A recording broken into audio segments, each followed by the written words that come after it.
नमस्कार।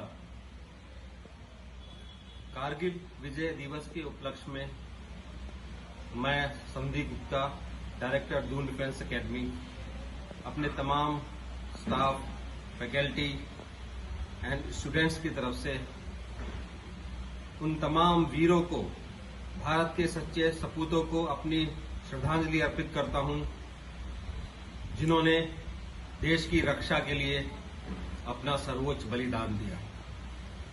हम उनका ये ऋण कभी भुला ना पाएंगे और दून डिफेंस एकेडमी और उसके पूरे स्टाफ, स्टूडेंट, सबके मन में इन अमर सपूतों के लिए सदा से ही एक विशेष लगाव और सम्मान रहा है।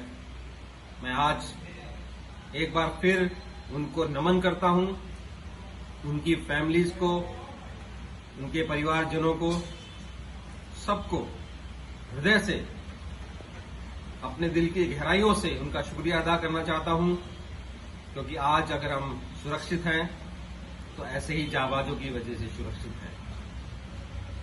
जय हिंद। शहीदों की चिता पर लगेंगे हर बरस मेले, वतन पे मिटने वालों का बाकी बस यही निशा होगा। इसी पंक्ति के साथ आज मैं सुनाने जा रहा हूं एक अनकही कहानी भारत के जज्बे की, कहानी भारत के शहीदों की और कहानी पाकिस्तान के धोखे की। बात कर रहे हैं हम 1999 एलओसी कारगिल वॉर की। तो आइए जानते हैं कि ये वॉर आखिर कैसे शुरू हुई, क्या इसका अंजाम हुआ, किस तरीके से वैश्विक स्तर पर भारत की एक नई इमेज उभरी और किस तरह पाकिस्तान को मुंह की खानी पड़ी। इससे पहले मैं आपको इस वॉर की हिस्ट्री, इस वॉर के कॉन्सिक्वेंसेस, इंट्रूजन, इन सब के बारे में बताऊं, उससे पहले मैं 1999 के दौर पे चले आ रहे भारत और पाक के रिश्तों की कुछ दिलचस्प बातें आपको बताता हूं।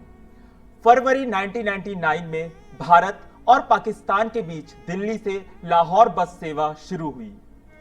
जितनी आत्मीयता के साथ माननीय प्रधानमंत्री अटल बिहारी वाजपेयी जी ने दोस्ती का हाथ बढ़ाया, उतनी ही गर्मजोशी के साथ नवाज शरीफ ने दोस्ती को कबूला। पाकिस्तान के मंसूबे कुछ और ही थे, कुछ और ही चल रहा था पाकिस्तान की सेना में। नवाज शरीफ कहते हैं कि उन्हें इस बारे में कुछ भी नहीं पता था, लेकिन ये फैक्ट एक्सेप्ट करना थोड़ा सा मुश्किल है, क्योंकि जिस देश की सेना दूसरे देश की एलओसी क्रॉस करने को है और उसी देश के प्रधानमंत्री को कुछ ना पता हो, खैर ये पाकिस्तान ही जाने कि असल में पता था या नहीं पता था। तो आइए शुरू करते हैं। पहले आपको ये बताते हैं कि किस तरह इंडियन आर्मी को यह पता चला कि पाकिस्तान के सैन्य बल घुसपैठ कर चुका है। भारत ने यह कभी सोचा ही नहीं था कि जिस पाकिस्तान के सामने उसने दोस्ती का हाथ बढ़ाया है, वही पाकिस्तान उसकी पीठ पर खंजर से वार करेगा। मई के शुरुआती दिनों में बटालिक क्षेत्र की पहाड़ियों पर चरवाहों ने कुछ लोगों की मूवमेंट देखी। उन्हें लगा हो सकता है ये कुछ घुसपैठी हैं जो एलओसी क्रॉस करके भारत की सीमा पर आ गए हैं। जैसे ही इस बात की जानकारी इंडियन आर्मी को लगी, इंडियन आर्मी जांच में जुट गई, लेकिन रास्ता इतना आसान नहीं था, मुश्किलें बहुत थी, क्योंकि ये कोई 4 या 5 घुसपैठी नहीं थे, बल्कि लगभग, आंकड़ों की माने तो लगभग 3 से 4 हजार पाकिस्तानी आर्मी एलओसी क्रॉस करके भारत के क्षेत्र पे घुस आई थी और उसने 130 पोस्ट जो विंटर के टाइम पर भारत छोड़ देता है, उसको कब्जा लिया था। अब बारी थी एक ऐसे निर्णय की जिससे पाकिस्तान को सबक सिखाया जा सके और अपनी पोस्ट को वापस लाया जा सके। इंडियन आर्मी ने इंडियन एयरफोर्स के साथ मिलकर ऑपरेशन विजय का आरंभ किया और इस कड़ी में जो योगदान इंडियन एयरफोर्स ने इंडियन आर्मी को दिया वो सराहनीय था। जानते हैं इवेंट बाय इवेंट किस तरह से ये घटना घटी। 20 मई 1999 को भारत ने ऑपरेशन विजय आरंभ कर दिया, पाकिस्तानी आर्मी को और पाकिस्तान को सबक सिखाने से। 18 ग्रेनेडियर्स के कमांडिंग ऑफिसर कुशाल ठाकुर की टीम ने तोलोलिंग पहाड़ी की तरफ कूच किया ताकि वो तोलोलिंग पहाड़ी की पोस्ट को खाली करवा सके। ये पोस्ट हमारे लिए बहुत ही महत्वपूर्ण थी, क्योंकि इस पोस्ट से पाकिस्तानी आर्मी के सोल्जर्स ने डायरेक्ट निशाना बना रखा था हाईवे को, उस हाईवे को जो लेह और श्रीनगर को कनेक्ट करता है। ये बात जितनी बोलने में आसान लग रही है, वास्तव में ये उतना ही मुश्किल था। आप सोचिए, दुश्मन इतनी ऊंचाई पर बैठा है और नीचे भारतीय आर्मी। दुश्मन को भारत की हर गतिविधि की खबर थी, लेकिन तब भी हमारे सिपाहियों ने, जाबाज सिपाहियों ने 25 दिन के संघर्ष के बाद आखिरकार तोलोलिंग पोस्ट कब्जाई ली और दुश्मनों से हासिल करी।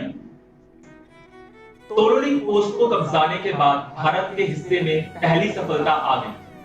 भारतीयों का मनोबल 7वें आसमान पर। और इसी तरह 3 जुलाई 1989 को 18 ग्रेनेडियर्स की एक टुकड़ी सिख रेजिमेंट के साथ टाइगर हिल को कैप्चर करने के लिए रवाना हुई और हमारे शहीदों का बलिदान रंग लाया और 8 जुलाई 1999 को हमने टाइगर हिल भी कब्जा लिया। अब पाकिस्तान की हालत खराब थी। पाकिस्तान के प्रधानमंत्री नवाज शरीफ ने अमेरिका के राष्ट्रपति बिल क्लिंटन को फोन लगाया, लेकिन जैसे कि मैंने पहले ही कहा, ये जीत केवल हमारे सैन्य शक्ति की नहीं थी, बल्कि कूटनीतिज्ञ तौर पर भी हम पहले ही जीत चुके थे। क्यों? क्योंकि अटल बिहारी वाजपेयी की सरकार ने आर्मी को स्ट्रिक्टली इंस्ट्रक्ट किया था कि आप जाकर केवल हमारी पोस्ट खाली करवाएंगे, लेकिन एलओसी का उल्लंघन आप भी नहीं करेंगे। और इसी बात का फायदा भारत को मिला और बिल क्लिंटन जी ने पाकिस्तान से अपनी आर्मी को वापस लाने की बात कही और भारत की एक छवि एक ऐसे देश के रूप में उभर के आई जो संयम, शक्ति का सबसे जीता जागता उदाहरण था। अब भारतीय आर्मी जीत के बहुत ही करीब थी और इसी कड़ी में वो दिन आ गया 26 जुलाई 1999, जिससे हमारे प्रधानमंत्री जी ने ऑपरेशन विजय को सक्सेसफुल घोषित किया और उसी दिन से हर वर्ष 26 जुलाई को हम विजय दिवस मनाते। दोस्तों, लेकिन ये जीत इतनी आसान नहीं थी। हजारों भारतीय जवानों ने अपनी जान की बाजी खेलकर भारत को ये जीत दिलाई। जंग तो आखिर जंग ही होती है, चाहे वो जंग फिर पाकिस्तान की तरफ से हो, चाहे वो भारत की तरफ से। जंग में जान जाती ही जाती। तो आइए आज उनकी शहादत को नमन करते हैं और दिल से उन्हें श्रद्धांजलि अर्पित करते हैं। तो इसी के साथ मैं ये कारगिल की अनकही स्टोरी एंड करना चाहूंगा कुछ इन पंक्तियों के साथ। ऐ मेरे वतन के लोगों, जरा आंखों में भर लो पानी, जो शहीद हुए हैं उनकी जरा याद करो। Kindly subscribe D-Day YouTube channel and don't forget to press bell icon.